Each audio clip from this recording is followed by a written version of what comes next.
Good morning, Central Publishing writers. This is episode number 2, and I have some new things to share with you on building your characters and building a habit. So that's the theme for this week, building a character and building a habit. You need both of those to be successful this year. So first, let's talk about the fun part, building a character. So one technique that you can do is if you base a character on someone you know, you will be able to intimately make that character authentic. Let me give you an example. I have a cousin, sweet cousin. She's a little gullible. She's a little prissy. She's adorable.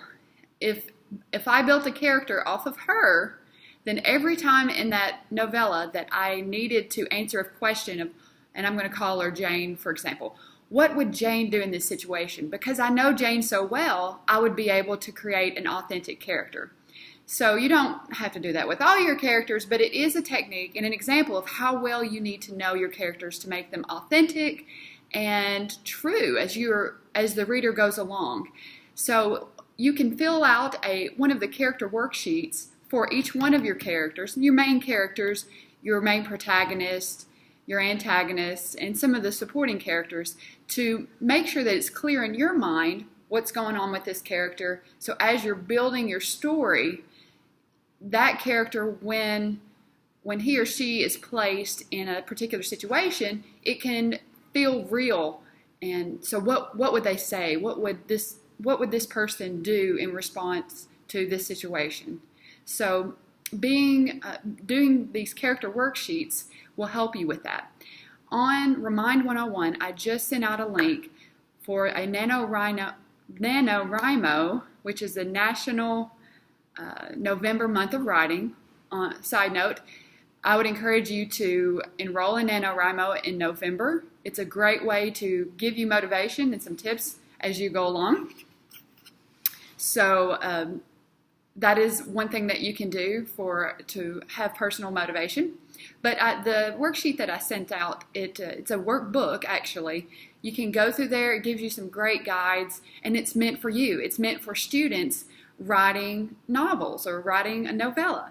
So it's a wonderful tool for that. So be sure you check that out this week. Back on character building. One thing that I recommend, let your main character be the same gender that you are. I feel like in most cases that gives the most authentic voice. So kind of an exaggerated example, I had a story that a female was writing for a male, had a male main character, and later on in the novel there was a slumber party and they were having pillow fights. And that feels a little more true and authentic to females, and some guys do that, I'm sure, but it just felt a little off. So in general, that's one of the recommendations I give. As you start your novel, page 1, you are building that character. So create a scene that is attention-getting, but also tells you a lot about the story it sets the mood and sets the tone for the story you're about to tell. On that setting the stage, consider, we study Great Expectations. It starts with Pip in a marsh at his parents' tomb. So immediately this is not going to be a chipper story. It's already, the setting itself tells you a lot about the character. It tells you he's an orphan. It tells you, so some of your favorite stories, think back, how did those stories begin? How did the author set the mood immediately? If you want to look in the world of movies, some movies like Clueless, they start with immediately she's in her closet, she's flipping through clothes, it's got peppy music, there's pink everywhere. So, it lets you know this is a true chick flick with a very girly girl. So those are the sort of things immediately that you will let the reader know, and it'll grab the person's attention. You can also start with some kind of action. If this is a dancer, you could start with a recital. If this is whatever embodies this person, let those first few pages grab the attention and also build the character that you're trying to present throughout the novel. What does the character, when you do some of the worksheets that ask you questions, it's going to ask, what is this character's favorite food? What does this character wear? what does this character, and just a long list of things. Another thing that you can do is you can write out, in building the setting, you can write out what is the setting, what does this person's setting look like? So you can go to the front porch, go in the front door, what's on the walls, what does the furniture look like? So you can kind of decide the socioeconomic situation for this character. Does this character fit in his or her society, or is she kind of an outcast? So the background, the setting does tell a lot about the character.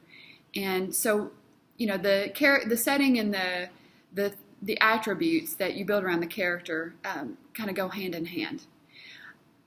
Another thing is you want to show and not say. So as you are building this character, you can show the things that the person does. Instead of saying, this is a smart girl, you can show actions portraying her as a smart girl. So you want to think more of show instead of saying, like, she's intelligent and top of her class. You can share things like that, but be sure the actions speak louder than the words. So build a character. That's our focus. You're building this character, and it's amazing. It's neat to kind of come up with a new world in that way. But the other thing we want to do is build a habit.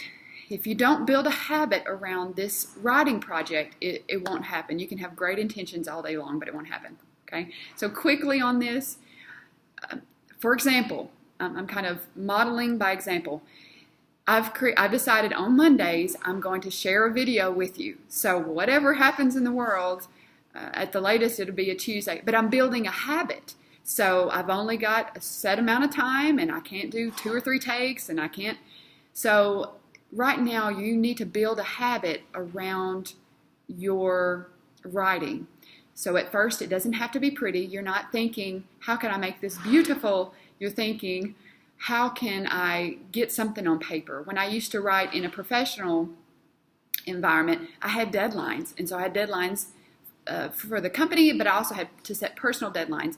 And sometimes that story just wouldn't come. I would tell people's life stories, and it was just hard to put all the pieces together. But it almost felt like throw up on paper. Like I had to release whatever I had. I had to put it out because there was a deadline looming. So that's okay at this stage. We're writing, we're not editing. In February and March, we'll be more in the editing. Have people in your life that you trust, that will give you feedback to move you forward, but also won't tear you down in that process, because it is a learning process. So build a habit, build a location around that habit. So, for example, I chose Monday morning, second period. That's my planning period. I have only a limited amount of time for this because I have to move on and do other things. I think the cafeteria might be where I do it. The library is where I'm going to do it. You can try a couple different locations to see what works for you. But if you put it into your daily life, you'll make it work, and you'll be so glad what those little habits, getting better each week, will lead to, and it'll be an exciting journey. So 2 to 3 pages a day is what you need to average. Tomorrow, for those that are watching today, tomorrow you need to have about 5 pages done, and by September 6th you need to have a minimum of 10 pages. You may be past that, but September 6th is your date for 10 pages. So it doesn't have to be pretty right now, but you do need to get it out and get it started and rolling. There's no room for procrastination at this point. We gotta go. So thank you for tuning in. I hope this helps you in your journey. And next Monday, I'll have another tidbit of what can help you in becoming a better writer. And as I learn, I'll pass those things along to you. So for today, happy writing.